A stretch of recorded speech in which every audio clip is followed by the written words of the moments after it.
Peace and blessings, YouTube family. Welcome to another edition in the Doctor's Corner. Just wanted to follow up with each of you on today.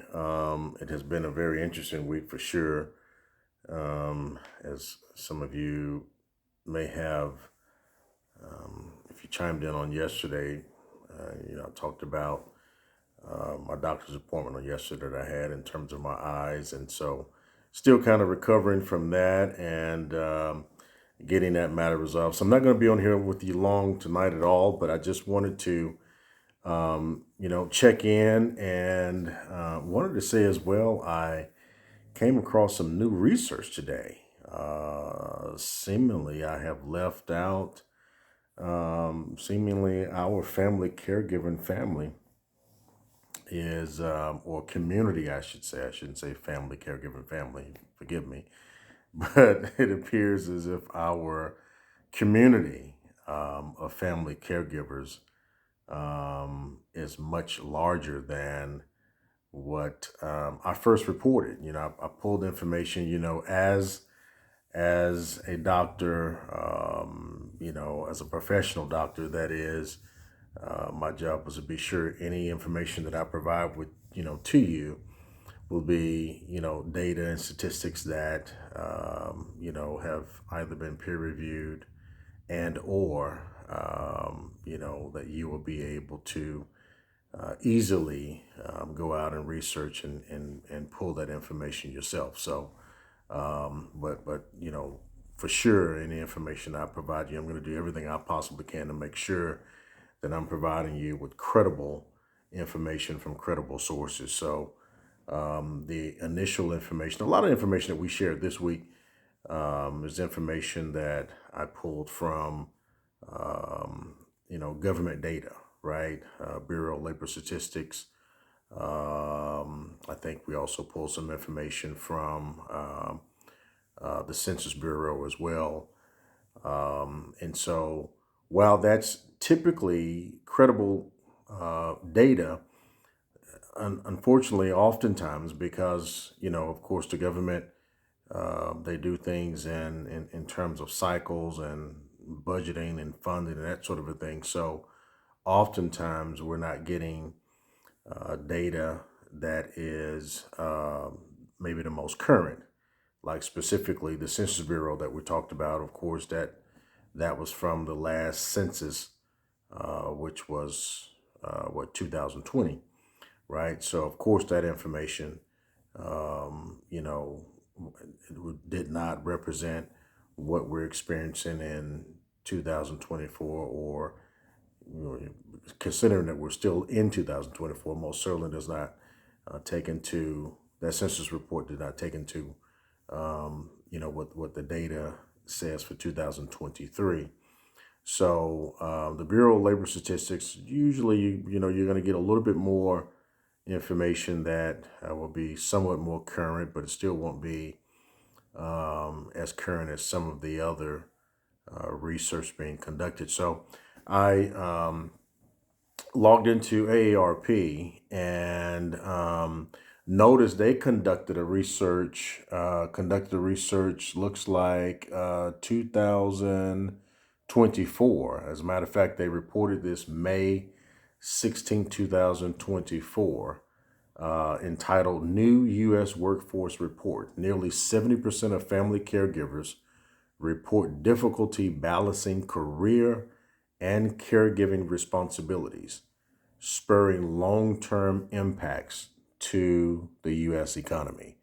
So you can go right on to AARP, and whether you have an account or not, even if you don't have an account with AARP, you could, I'm sure, just do a couple of Google clicks and search this and just pull up AARP in terms of family caregivers in the U.S., and you should be able to access this report, which once again was reported in May 16, 2024. So here's what I found interesting in that. We were talking about the 14 percenters, right? We were talking about, that 37 million in terms of family caregivers in this country. But according to the research conducted by, and this appears to be a joint study by AARP and S&P Global. And they basically provided information here that says, let's see here. What did I see it? It was almost doubled that 37 million. I think they reported somewhere around 60 million people that identify as family caregivers in the U.S. As of 2023. This survey consisted of looks like 1,200 self-identified caregivers specifically, and they were, had quite a few different questions that they were asking them. But I know I saw it in here. Let's see, where was it? I think they had it in here about 60. Looks like it was 65 million people that are listed as family caregivers in the U.S. Some other statistics they provided, it says 67% of family caregivers have difficulty balancing their jobs. 27% of working caregivers have shifted from full-time to part-time work or have reduced hours. 16% have turned down a promotion. 16% have stopped working entirely for a period of time, and 13% have changed employers. Further, the report highlights that as a nation, the number of older adults 65 plus is projected to surpass the population of children by the year of 2030, which is certainly going to be a phenomenon that, employers will have to deal with, right? As we talk about the support. Here it is, family. No, I was incorrect. It wasn't 65. It says previous AARP research shows that of the nearly 48 million family caregivers. So when we were talking about 37 million, actually it appears that it's 48 plus million of us, identifying as family caregivers in the U.S. They have is 61% are working while juggling career responsibilities, including assistance with daily living activities, medical or nursing tasks, coordinating services and supports, transportation, shopping, and serving as an advocate for the care recipient. Most family caregivers provide at least 20 hours of care each week, equal to an unpaid part-time job, according to the AARP. Basically equating that to over $600 billion in unpaid labor. So that just kind of, when I read that, I wanted to come back and because I know we began this discussion talking about, identifying this market, right? In terms of when we're carrying out the roles and the responsibilities that we do, oftentimes because we're in our own battle, in terms of you realizing the magnitude of how immense and how large this community is. It's really just impossible to know without gathering that some sense of data. And so I wanted to do that. I wanted to come back to that and just say, as we've all known that, this phenomenon, as we look at family caregiving, and specifically as we've identified earlier in the week in terms of elder care, as we, focus the lens much better. We understand that, the responsibilities are immense. We understand in terms of, because life doesn't really care, right? That old adage, life be lifing. Well, that is so true, particularly when we have the responsibilities that we have in terms of elder care, because, and it even mentioned in this report from the AARP, one of the greatest challenges is the unpredictable moments, right? And so when we talk about the unpredictable moments, that's whether that's with that family member, specifically the elder family member that we're taking care of, or other family members, right? Or with the job. I mean, it's just life. Once again, life doesn't check in with us. Well, I know for me, life hasn't checked in and say, hey, look, is it a good time for me to life right now? Is it a good time for something to happen or go wrong or go crazy? Um, you know, it, it- take my eyes for example, right? Take my health for example, which is why, once again, as we talk about creating this community where we can be able to chime in and have a community of like-minded individuals who understand what this life is all about, right? Because honestly, most people, don't have a clue. I mean, it's or maybe I should say, many people don't have a clue.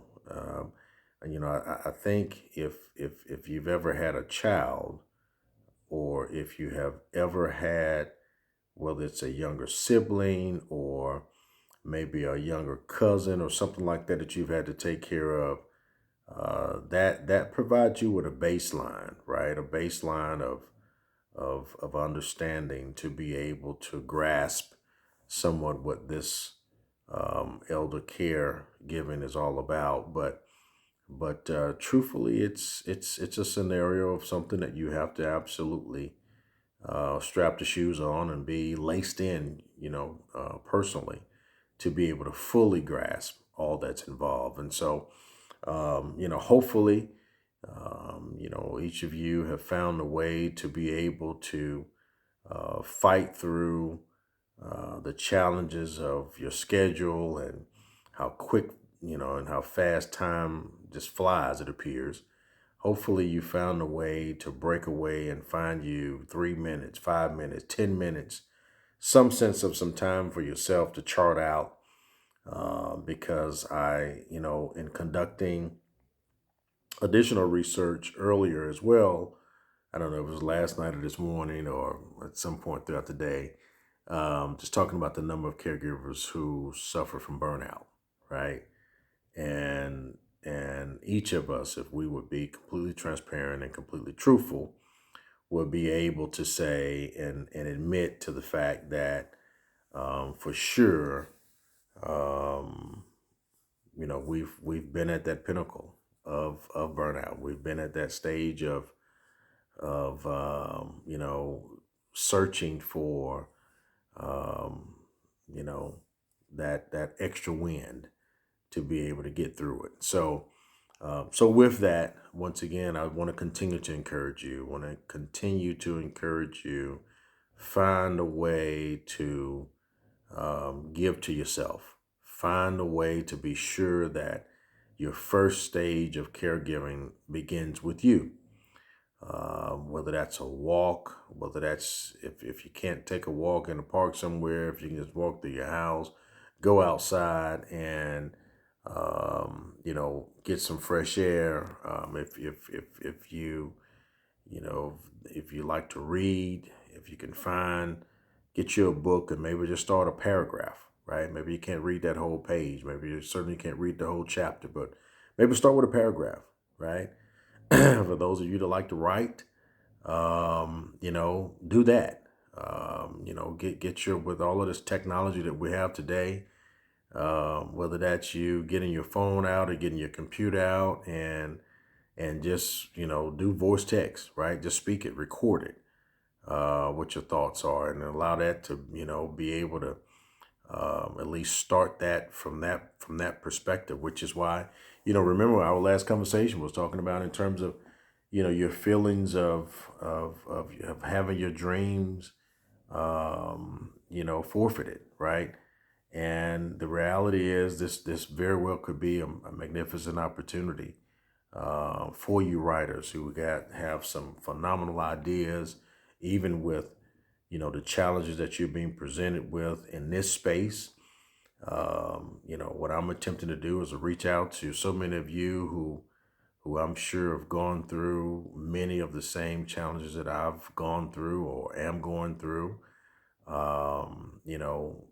Listen, write about it, right? And be that source, be that beacon of therapy for someone else, in terms of sharing your challenges. And so it's just so many different things you can do, but whatever it is, right? If it's your thing is to do nothing, but sit there and close your eyes for a second, sit in your chair, recline back and just breathe, right? I mean, there are, a plethora of studies out now in terms of talking about um, the health benefits of breathing, right? Well, they categorize it there. I categorize it from a perspective of meditating. Maybe that's an advanced stage of breathing. But however you do it, whether you're just breathing just to relax, or whether you're breathing with the intentional aspect of meditating and collecting your thoughts and unifying your mind with your spirit and your body, which is what meditation encompasses, regardless of whatever it is. All I'm encouraging you to do is do it. If it feeds back to you positively, if it gives you that moment of recharging, do it, right? And do it. Start today. If you haven't done it this week yet, start today. Start right now, because that's the most important aspect of what we do. If we don't take our own health, our own sanity, our own being and care, if we don't place it at the top of the list and treat it in the same way that we treat the loved ones that we're caring for, we won't be able to make it, family. I mean, that's the real true reality of it. And so from that, so I'm hopeful that anybody that chimes in with this and pulls this video up, if you are part of that 48 million now, we've gone from the 37 million. You're part of this 48 million community in terms of providing family care, specifically for an elder in your family. If you're one of those,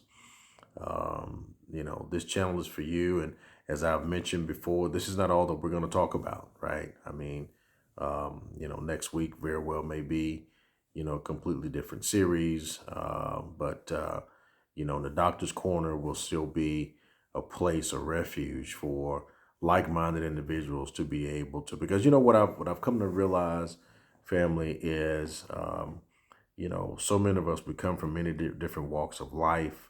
We have different experiences, different challenges, but oftentimes, many of us have a lot of commonalities in terms of what we want, right? We want to be able to take care of our families. We want to be able to enjoy life. And that may differ for some of us. Some may want to fish, right? Some may want to go hunt. Some may want to read. Some may want to cook. Yeah, we all have our different things that we like to do, or that we define as living. But at the end of it, I think most of us want to be happy. And so from that, this channel, this space will be surrounding that, in terms of how can we help each other get further down that funnel as we seek, ultimate happiness for ourselves and for our families. And so, anyway, I just wanted to share when I saw that research and wanted to share that. Eventually, I do want to talk, in the future in terms of some different resources that are out there that could potentially help. While we do understand and know there are, from a corporate perspective, I think even from a federal perspective, I don't think that there's enough help that's available. I don't think, but there is some. And so, I do want to share that with you. I'll share that maybe the next time we communicate on some things that some of you may be able to benefit from, in terms of some resources that may help you. So, but until then, family, enjoy your evening. And hey, listen, continue in terms of being the phenomenal individual that you are.